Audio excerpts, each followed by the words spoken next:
The Detroit Tigers win a ball game. 3-1 victory over the Toronto Blue Jays. Let's talk about it. A lot to break down in this one all today on Locked On Tigers. You are Locked On Tigers, your daily Detroit Tigers podcast. Part of the Locked On Podcast Network. Your team every day.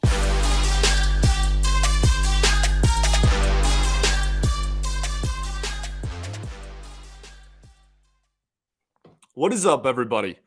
Welcome back to another edition of Locked On Tigers. I'm, of course, your host, Scott Bentley. Today is Friday, April 14th, 2023. Thank you so much for making Locked On Tigers your first listen every single day. We are free and available wherever you get your podcast and on YouTube, part of the Locked On Podcast Network, your team every single day. Today's episode is brought to you by Game Time. Download the Game Time app, create an account, use code LOCKEDONMLB for $20 off of your first purchase.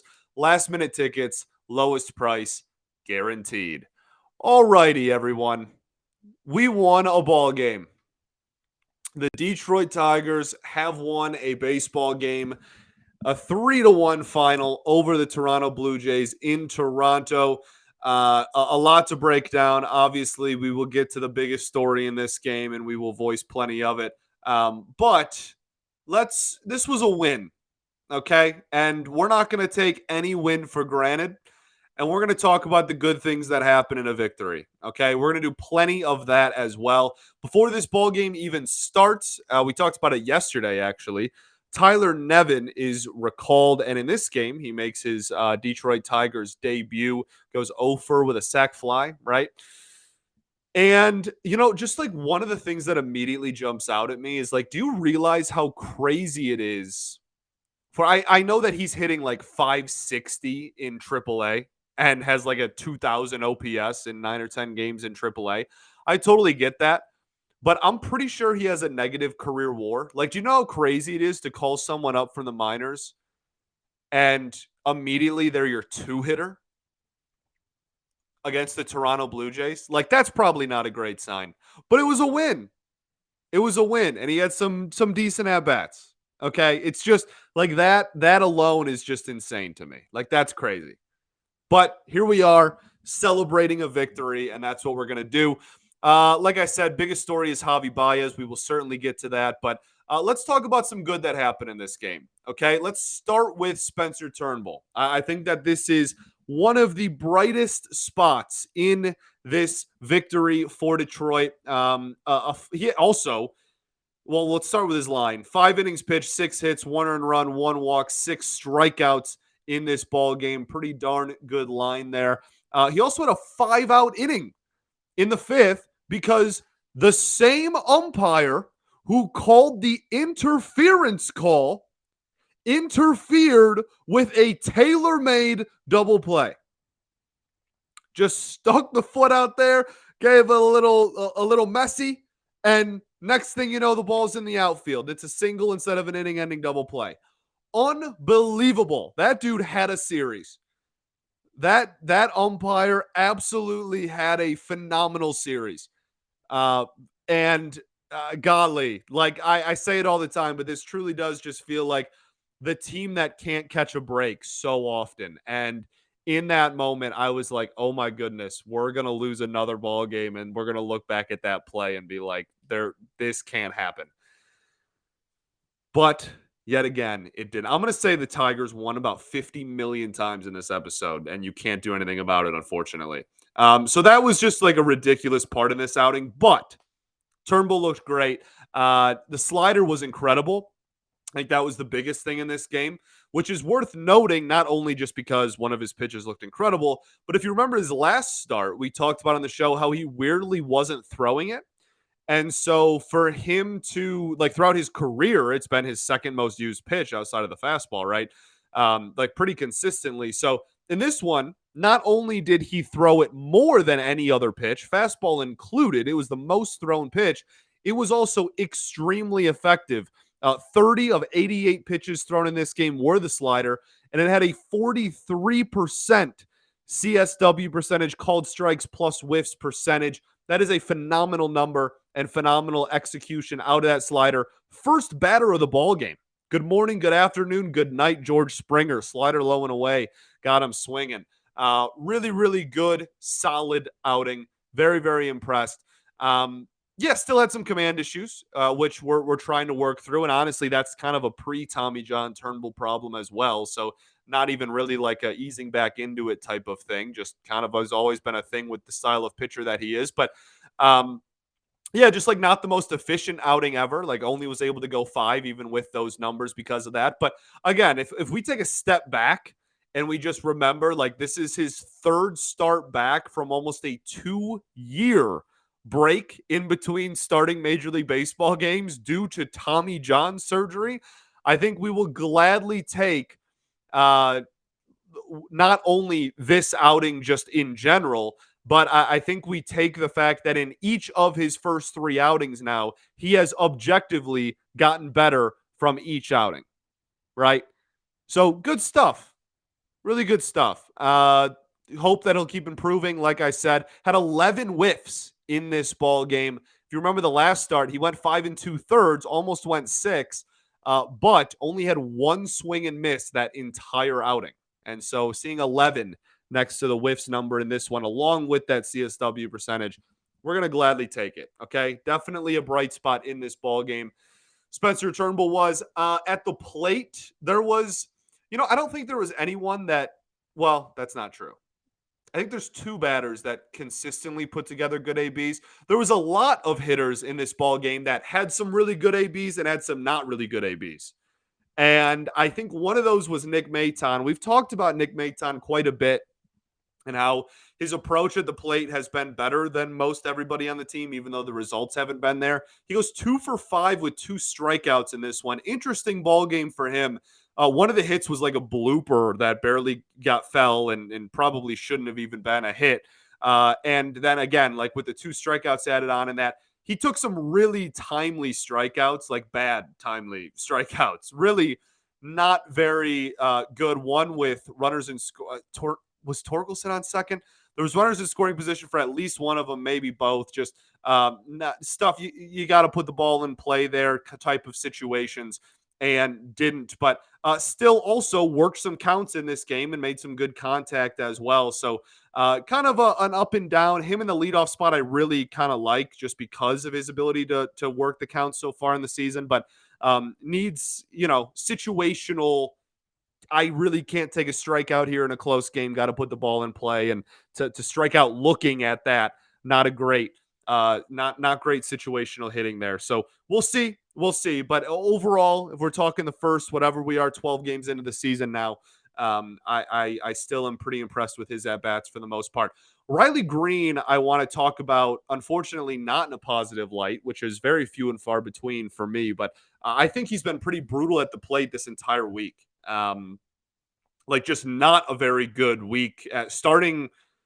I mean, I guess technically I want to start on Sunday and just make it truly this week so far, but really you can start at the beginning of the Red Sox series. Has just had some really rough at bats since coming home from Houston. Some swing adjustments clearly still need to be made, and like that's somewhat expected. That's not a bad thing per se, but we're seeing a lot of Ks this week, especially. We saw a lot of strikeouts, and that like. If everything else is good, we'll kind of take it. That's always kind of been his thing as a pro. His strikeout numbers have never been super low. But this week, some like 3-pitch Ks, just uncompetitive at bats, which is somewhat rare for him, I would say. And just the ground balls, man. The ground balls are really frustrating because that's something that wasn't a thing in the minors. He wasn't grounding out to second base a million times in the minors rather.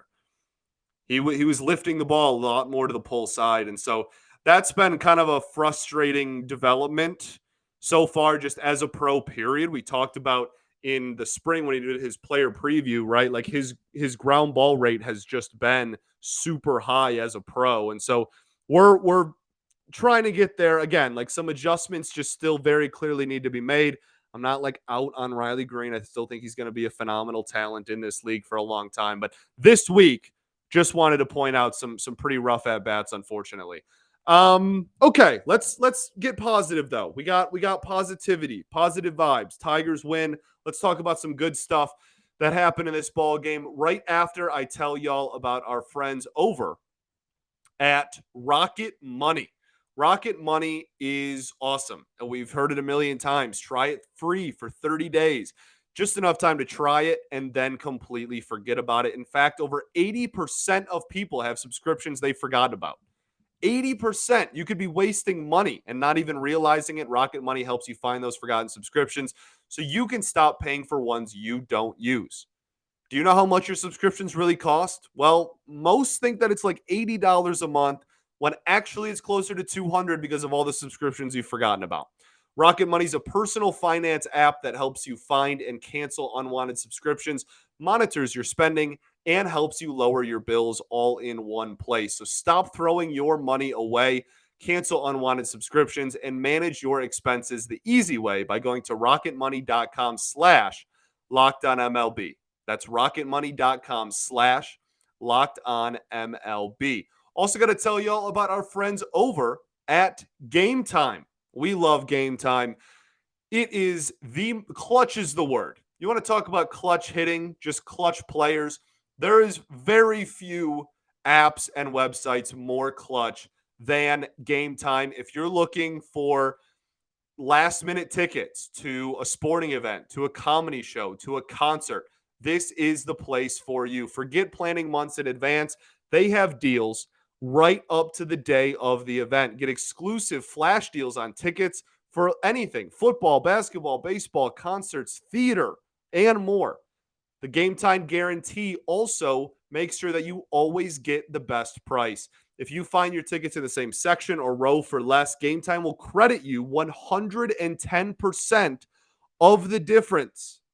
It's their guarantee. You can get images of your seats before you buy, so you know exactly where you're sitting. Buy tickets in a matter of seconds, 2 taps, and you're all set. They're sent directly to your phone. No more digging through your email or your wallet or your purse. It's right there. Convenient. It's the cheapest option, the most convenient option, and the most clutch option. Not sure why you would buy tickets anywhere else. So download the Game Time app, create an account, use code LOCKEDONMLB for $20 off of your first purchase. Terms apply. Again, create the account, redeem your code using LOCKEDONMLB for $20 off. Download Game Time today. Last minute tickets, lowest price, guaranteed. All righty, we're back here, segment 2 of Locked On Tigers. Let's talk about some good that happened in this game, and then we will get into the Javy Baez situation, as that is very obviously the biggest situation in this ball game, the biggest story, rather, from this ball game. Let's talk about some good, though. This bullpen had a good night. 1 run. You won 3-1. Did you hear me? 1. We held the Toronto Blue Jays to a single run. If we could do that 2 nights in a row, we would have just gone into Toronto and taken 2 of 3 games. But we weren't able to do that. But we were able to do it today. We're trying to stay positive. Good vibes. The weather is beautiful in the Metro Detroit area. The Tigers win coming back home. Good vibes, okay? Chasen Shreve first out of the pen in this one. 1 inning, 1 hit, 1 strikeout, no walks or runs. I think we're going to see Chasen Shreve get into more higher and higher leverage situations pretty soon here. Sub 3 ERA, young season, very young season, small sample size, but sub 3 ERA so far. I think there's, I said this yesterday, I think there's a legitimate chance this dude is one of the 3 or 4 best relievers on this baseball team this year.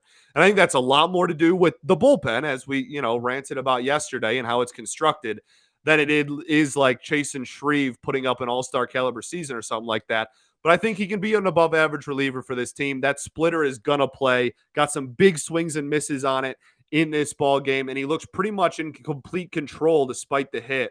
The entire outing, I thought. So really, really impressed with what I saw from him. That slider, too, had some really timely called strikes, just completely buckled hitters, and kind of floated it in there for some really, really key called strikes and some counts. Also, another thing in this game, we talk about strike zone domination. Just all the pitchers did this really well. Something that the fan base has been clowning on Scott Harris because they aren't dominating the strike zone. In this game, they won the race to an 0-1 count. All the pitchers did pretty much the entire game. You go back and watch that. Turnbull did it his entire outing, and most of the relievers did it for almost all of their outings. This team was really, really good at starting off counts 0-1 against a really good Toronto Blue Jays lineup, and I think that that's one of the biggest keys to this game. So just wanted to point that out as a team philosophy. Fetter and the guys there, Lund, and obviously all the pitchers, whatever the report was, whatever the what's the word I'm thinking of? Game plan was in this ball game, clearly worked out really well.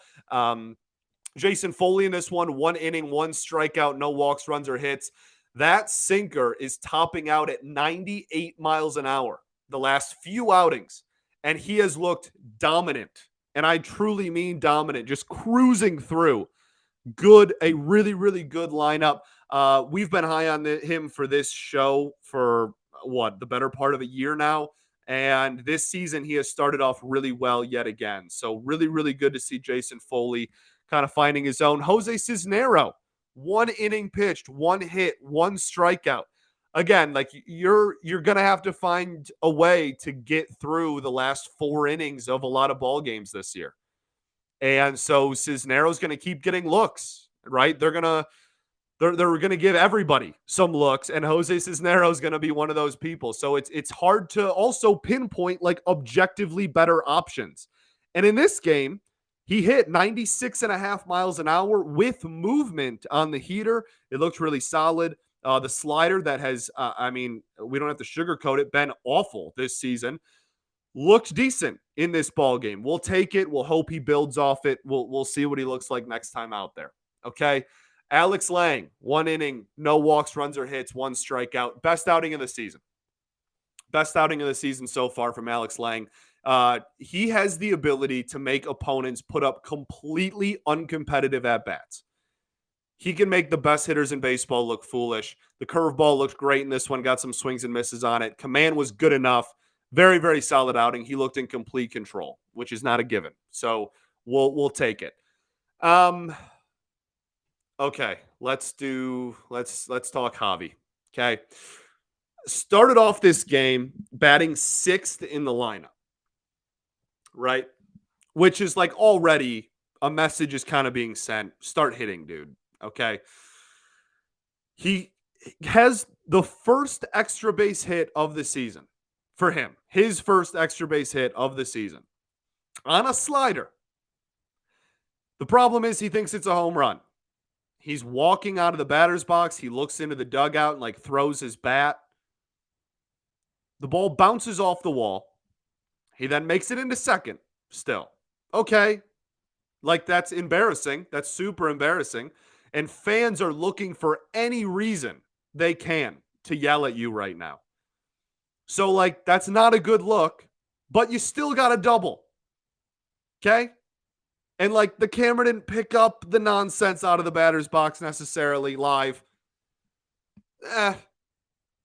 It's infuriating. It bothers me to no end. But like we maybe can slide it under the radar amongst the fan base. Maybe. Then he forgets how many outs there are like a pitch later. Doesn't tag up with 1 out on second. He claims after the game that it was because he was hitting in a spot in the lineup he was not used to. And he gets doubled up. Okay, we laid the groundwork. Let's get to the actual, like, what this means and talk about the situation and the benching him and all that stuff. Okay, we'll do that right after I tell y'all about our friends over at the Ultimate Pro Baseball GM. It's the coolest game I've played in a long time. You get to take over the reins of your MLB franchise and be a Major League GM. It turns out it's a lot harder than it looks. You're responsible for hiring the right coaches, the right staff, managing team finances, scouting and drafting players, managing through difficult personalities and injuries, navigating your franchise through free agency, the ups and downs of a season, etc. All of this in a challenging and realistic game world. Ultimate Baseball GM is completely free and playable offline and on the go. It's awesome. You can play where you want, when you want. It is the best. It's so much fun. And Locked On Tigers listeners are getting a 100% free boost to their franchise when using promo code Locked On in the game store. So make sure to check it out. To download the game, just visit probaseballgm.com, scan the code, or look it up in the app stores. That's probaseballgm.com. The Ultimate Baseball GM. Start your dynasty today. All right, everybody. Welcome back. Third and final segment here, Locked On Tigers. So, Javy Baez. Okay. Let's talk about Javy. We laid the situation. If you did not watch, you obviously did watch because you're here. It's inexcusable. It's completely and entirely inexcusable. It's inexcusable for anybody on this baseball team, and it is infuriating if any of the 26 people on this roster, pitchers included, pulled it. It would have driven me absolutely nuts. The definition of inexcusable, because that is your $20 million player. And for the next 4 years, once he inevitably opts in to his last 4 years of his contract this winter, that is your $25 million man a year. You simply cannot do that under any circumstance. And I'm talking about both. Again, I cannot stress enough how infuriating it is to watch him walk out of the batter's box on a ball that's not a homer. You can't do either of them. Obviously, the one that was highlighted in the much worst offense is the forgetting how many outs there were. No one on the team can do that. We chewed out Haas and Vierling yesterday for two of the worst base running blunders I had seen in a long time. And then in Tigers fashion, they find a way to dig themselves into a new low. And it's just been an awful season for Javy. And this is just like salting the wound.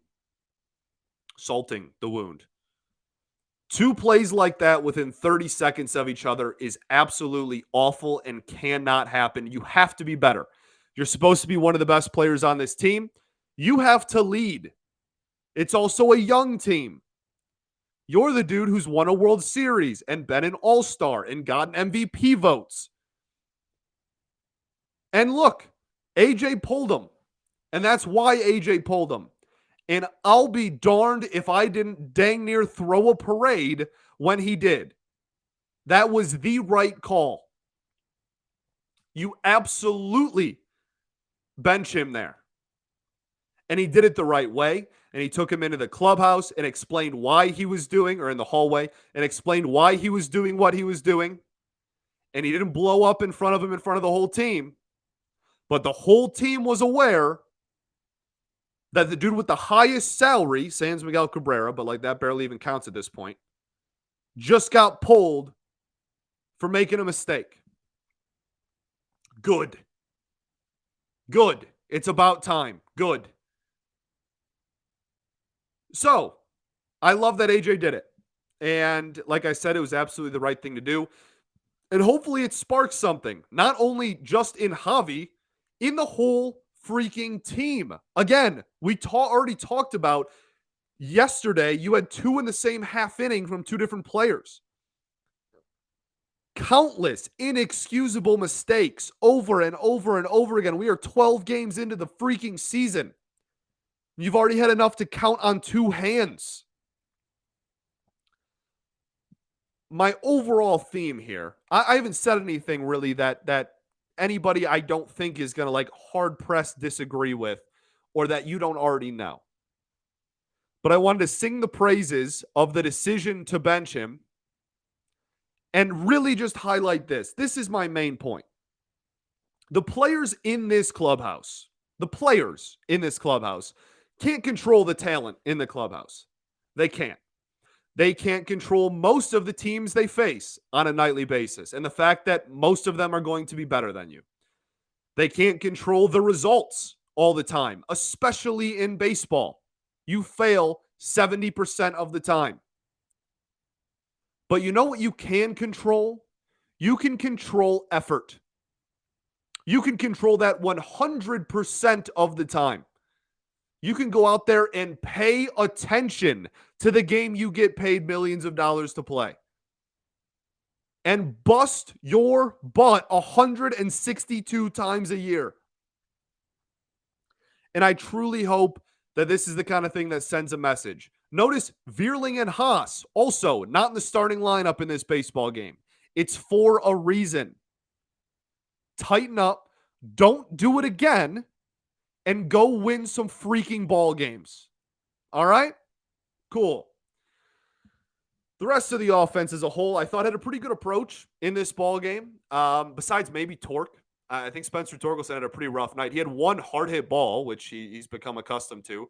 Had a double down the line, leadoff double there, which was very timely and was a very, very important run. Very great. But I think that kind of covers up 4 pretty rough at-bats in this ball game for Torkelson, to be honest. But as a team, the approach was good. And as I've said a lot already in just 12 games, you need to marry the two concepts of approach and execution, because you can work counts all you want, right? You can get to 2-2, 2-1, 3-2, 3-1. You can work counts all you want. That's a great step in the right direction. That's a great thing. And that's very, very important to winning baseball. But until you take advantage of hittable pitches when you actually do see them, when you're working counts, the approach doesn't matter as much. In this game, you had 7 hits, 5 walks. 5 of your 7 hits were extra base hits. That is just beautiful. That's better than a lot. That's better than a lot. We'll gladly take it. All right. I thought that this was a pretty. They could have scored like 6. I genuinely believe in this game. They could have scored a lot more. But I'll take it. It's just nice to win one. You know, Badu, I thought, also looked really good in this game. A pair of walks, a lot of really good at bats, even when he wasn't getting on base. Some hard contact as well. I think he's looked pretty solid since getting the call up.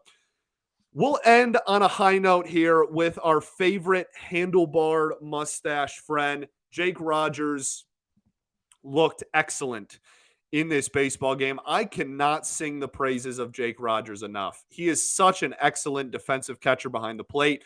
He receives pitches better than anyone else in this organization. He calls games better than anyone else in this organization. He blocks pitches better than anyone else in this organization. He is comfortably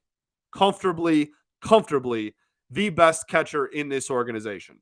And if he can even be a league average hitter when it comes to like OPS, league average, low to mid 700s, 720 OPS, he is going to be an extremely valuable player on this ball team. And ball on this ball club. Ball team. That was awful. He's going to be really, really valuable for this team, though, for real. He's a heck of a catcher. And in this game, obviously, was great at the plate. Really timely hitting, clutch double for him in that one. Yeah. And look, they still didn't hit very well in like key situations. They had bases loaded, no outs, and didn't score a run with their 2, 3, and 4 hitters due up. Now, your 2, 3, and 4 hitters were Tyler Nevin, Riley Green, and then a pinch hitter. But, like, still, bases loaded, no outs, they couldn't score a run. So, a lot of, sans the bullpen. The bullpen has been my biggest gripe with this team so far, and it looked great in this ball game, which is awesome to see. But a lot of the issues at the plate, we're still waiting for better execution. We're still waiting for better clutch hitting. But they did enough in this game to get a victory, and we're gonna take that and run. All right. Thanks for making Locked On Tigers your first listen every single day. Everydayers, we'll call you the everydayers, the people that do tune in every single day. We'll be back on Monday, hopefully, recapping a victory. Let's talk Giants a little bit here at the end, okay? Let's do that. You are coming home, which is great. Some games at Comerica Park. And you are starting a 3-game series against the San Francisco Giants. The pitchers are, I think they're going Manaea, Desclafani, and Webb, I think. Yes. Yeah, okay. Manaea, Desclafani, and Webb. And the Tigers are going Wentz, TBD on Saturday, and then Matthew Boyd on Sunday. But it's widely assumed that the Saturday TBD game is going to be Michael Lorenzen. And with that, I would imagine that Joey Wentz is going to be the odd man out, and he's going to be the player that's sent out. It has to be a pitcher, and I don't think they're going to cut into the pen.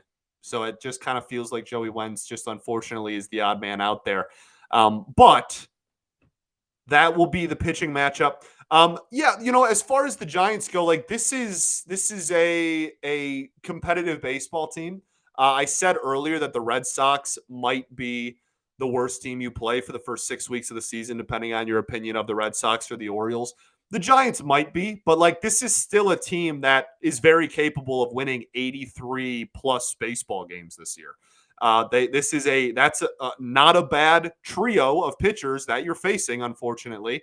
And you want to talk about a team that dominates the strike zone on the mound. They don't get a ton of strikeouts, but they don't walk anyone. And so you're going to have to rely on your execution because now look, it's baseball. So like naturally we'll go out there and have like 8 walks in the first, 4 innings or whatever. But in general, these pitchers are dudes that fill up the strike zone and challenge you. And so you have to take that challenge head on and put the ball in a play for the love of everything. So we'll see how it goes offensively. The Giants are a team that they feel like they have a lot of just like 2.5 to 4 win players. Like they don't have anyone that's necessarily going to go out there and put up I don't know, a 6, 7, 8 win season. But I'll be darned, man, that lineup is just full of like 7 dudes that have the ability to put up 3.5 win seasons. And so it's a tough lineup to get through. It's not a cakewalk. And they had one game this year where they hit like 93 home runs. So hopefully they don't do that to you. Shout out Comerica. But we'll see. This is a good ball club.